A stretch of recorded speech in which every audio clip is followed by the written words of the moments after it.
بسم اللہ الرحمن الرحیم۔ السلام علیکم۔ چند دن سے آپ دیکھ رہے ہیں اس ملک میں اسٹیبلشمنٹ کا جو گھناؤنا کھیل ہے اور پاور کوریڈورز میں اقتدار کی غلام گردشوں میں جو اچھل کود ہے، اس نے ایک دفعہ پھر پوری قوم کو حیرت اور استعجاب میں مبتلا کر دیا ہے۔ ہماری اسٹیبلشمنٹ کبھی فارورڈ گیئر میں کھیلتی ہے اور کبھی نیوٹرل گیئر میں کھیلتی ہے، کبھی سامنے آ کر اپنا پتہ پھینکتی ہے اور کبھی پس پردہ اپنے مہروں کو ہلاتی اور دوڑاتی ہے، اور اس کے نتیجے میں اتھل پتھل شروع ہو جاتی ہے۔ اس کے نتیجے میں اس ملک کے اندر ہم دیکھتے ہیں کہ طوفان اٹھنے شروع ہو جاتے ہیں اور اقتدار کے منظر پر اور اس اقتدار کے اس پورے سینیریو میں ہمیں تبدیلیاں نظر آنی شروع ہو جاتی ہیں۔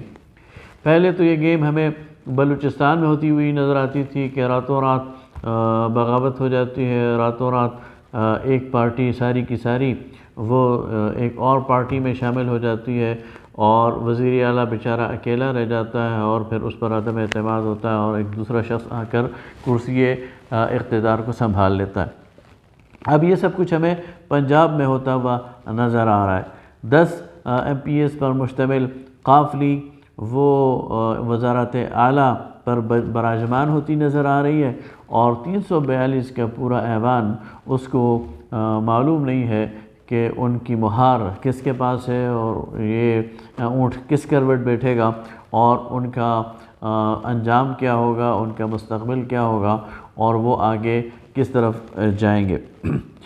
ہارس ٹریڈنگ وہ افراد بھی کرتے ہیں، MPs بھی کرتے ہیں، MNAs بھی کرتے ہیں، انفرادی طور پر بھی کرتے ہیں، لیکن اس ملک میں ہمیں پوری کی پوری جماعتیں اور پولیٹیکل پارٹیز وہ بھی ہارس ٹریڈنگ کرتی ہوئی نظر آتی ہیں۔ اب اس سارے سینیریو میں آپ نے دیکھا کہ قاف لیگ نے کس طرح بارگین کیا، کس طرح انہوں نے اپوزیشن کی جماعتوں کے ساتھ اور حکومت کی جماعتوں کے ساتھ الگ الگ ڈائلاگز جاری رکھے اور اپنی اپنی شرائط دونوں کے سامنے رکھی، اپنی قیمت دونوں کے سامنے رکھی، اور جہاں اور پورا پریشر ڈیولپ کیے رکھا اور پورا سسپنس ڈیولپ کیے رکھا اور مختلف ذرائع سے اپنی جو قوت ہے اس کو وہ ثابت کرتے رہے، اور بالآخر اپوزیشن بھی ان کی بات ماننے پر مجبور ہو گئی اور حکومت بھی ان کی بات ماننے پر مجبور ہو گئی، اور پھر انہیں جو ظاہر ہے آفر اچھی لگی، بھلی لگی اور جو قیمت انہیں بھا گئی اس پر انہوں نے سودا کر لیا، اپنی پوری کی پوری پارٹی کا سودا کر لیا، اپنے سارے MNAs اور MPs کا سودا کر لیا۔ تو اس طرح آپ دیکھتے ہیں کہ پاکستان کی یہ سیاست، اس میں ہمیں ہارس ٹریڈنگ نظر آتی ہے، اس میں ہمیں نظر آتا ہے کہ پیچھے سے کوئی ٹیلی فون کالز آتی ہیں، ہمیں نظر آتا ہے کہ لوگوں کے اپنے ویسٹڈ انٹرسٹ ہیں اور وہ اس پر فیصلے کرتے ہیں۔ اس ساری صورتحال میں جمہوریت کہاں پر ہے؟ اس ساری صورتحال میں عام آدمی کا مسئلہ کہاں پر ہے؟ کیا آپ نے سنا کہ قاف لیگ نے جب بارگین کی تو عام آدمی کے کسی مسئلے کو، کسی ایشو کو سامنے رکھا؟ MQM جب بارگین کرے گی تو کوئی کراچی کے مسائل کو سامنے رکھے گی؟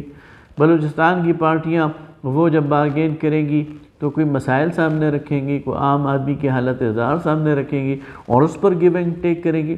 یا ان کے اپنے مفادات ہیں کہ یہ 2 وزارتیں ہمیں دے دو اور یہ 2 وزارتیں فلاں کو دے دو، یہ کرسی صدارت ہمیں دے دو، یہ وزارت عظمیٰ ہمیں دے دو، یہ وزارت اعلیٰ ہمیں دے دو؟ تو کیا اس کے نتیجے میں ایک عام آدمی کی قسمت بدلنے والی، کیا عام آدمی کے مسائل حل ہونے والے ہیں؟ تو ہمیں نظر آتا ہے کہ پاکستان میں ایسا کچھ ہونے والا نہیں۔ لیکن سب سے بڑی جو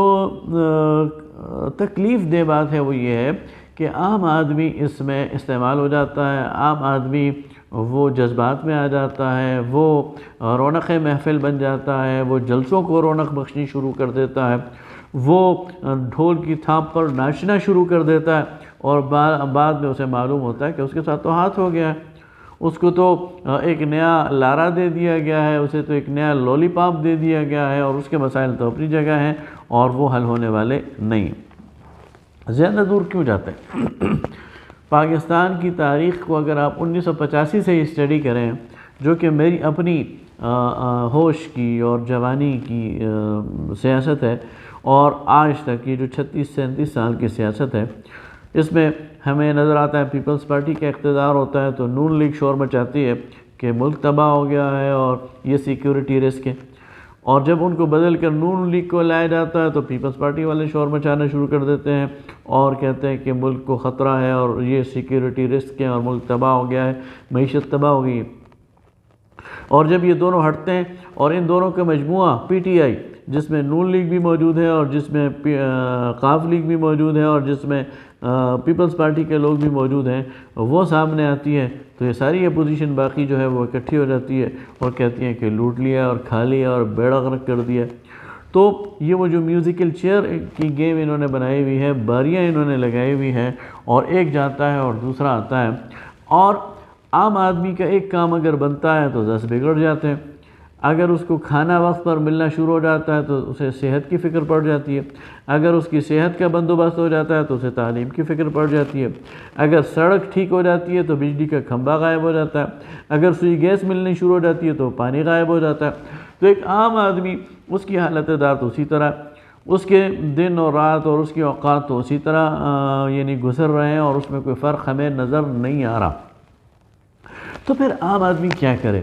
یہ آج سوچنے والی بات ہے کہ انہوں نے تو یہ بندر بانٹ بنا رکھی ہے، اور یہ تو یعنی اتنے بے شرم ہیں کہ ایک وقت میں ایک دوسرے کو ڈاکو بھی کہہ دیں گے اور اگلے دن ایک دوسرے کے ساتھ بیٹھ کر اقتدار میں پاور شیئرنگ کے فارمولے بھی ڈسکس کریں گے،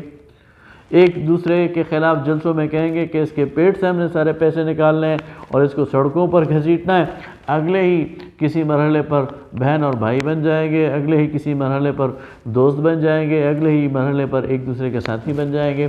اور یہ اقتدار کی غلام گردشوں کی یہ ساری جو یہ تماشا ہے، یہ عام آدمی دیکھتا رہ جاتا ہے۔ میں پھر کہوں گا، لیکن عام آدمی الو بنتا رہتا ہے، بے وقوف بنتا رہتا ہے، ان کی ڈھول پر اور اس کی تھاپ پر ناچتا رہتا ہے، ان کی جلسوں کی رونق بنتا رہتا ہے، زندہ باد اور مردہ باد کے نعرے لگاتا رہتا ہے، اپنے گھر میں لڑائی ڈال دیتا ہے، اپنے بہن بھائیوں کے ساتھ ناراضگی مول لے لیتا ہے، اپنے دوستوں کے ساتھ ناراضگی مول لے لیتا ہے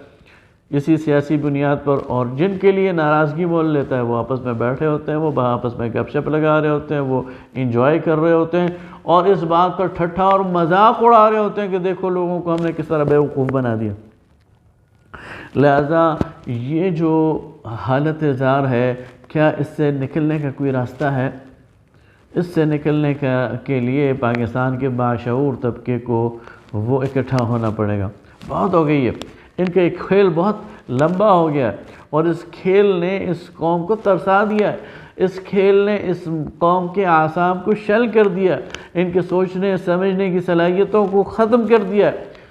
اب وقت آ گیا ہے کہ اس ملک کے سوچنے سمجھنے والے، اس ملک کے طلباء، کالج یونیورسٹیز میں پڑھنے والے، اس ملک کے علماء، اس ملک کے اسکالرز، اس ملک کے پڑھے لکھے لوگ، باشعور لوگ، وہ اکٹھے ہوں، وہ اس دلدل سے اس ملک کو نکالیں، وہ اسٹیبلشمنٹ کے اس گھناؤنے کھیل سے اس ملک کو نکالنے کی کوشش، بغاوت کر دیں اس سارے سیٹ اپ کے خلاف۔ جب تک بغاوت نہیں کریں گے،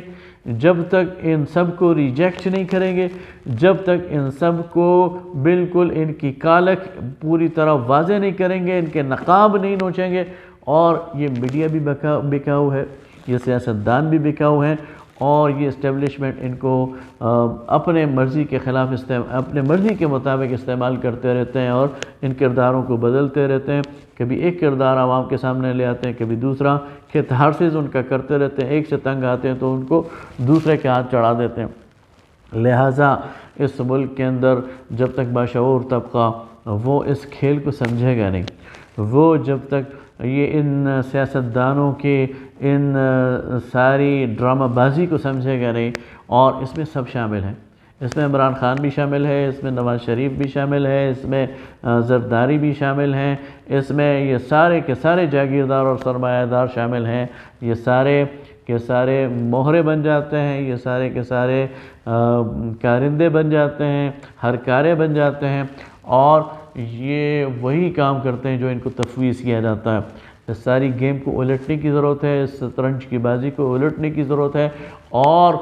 صحیح معنوں میں قوم کے اندر شعور پیدا کرنے کی ضرورت ہے کہ عام آدمی اس کے مسائل حل کرنا نہ ان لوگوں کی پرائیورٹی ہے، اور نہ ان لوگوں کے اندر یہ صلاحیت ہے، نہ ہی ان لوگوں کے اندر یہ درد ہے کہ یہ عام آدمی کے مسائل کو حل کر سکیں۔ عام آدمی کے مسائل عام آدمی حل کرے گا. عام آدمیوں میں سے اپنی قیادت کو چنیں اور آگے لے کے آئیں. بہت شکریہ.